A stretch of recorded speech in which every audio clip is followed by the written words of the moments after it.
Hello guys, how are you? Hope you all are doing well. Today I am back with one of the most interesting video. In this video tutorial guys, I am going to show you how to enable clipboard history on your Windows 11. So except enabling guys, also I am going to show you how to view clipboard history and how to clear your clipboard history on your Windows 11. So these all things we will learn in this video. So first we will learn how to enable clipboard history on Windows 11. To enable the clipboard history guys, first of all you need to open your Windows 11 settings. So to open Windows 11 settings you can use this shortcut.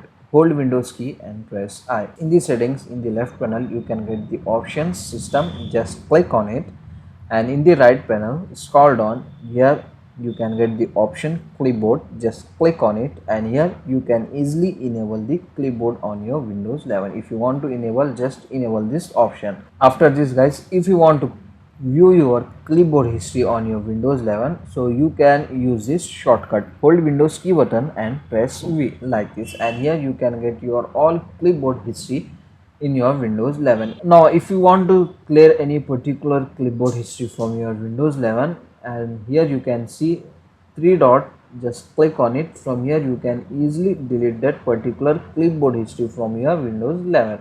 So this is the very easy and very simple method to enable, view and clear your clipboard history on your Windows 11. So that's it for today guys. This is the short and very simple and useful video. Hope you enjoy this. If you enjoy, please guys don't go back without like, share and subscribe our channel. Thank you very much.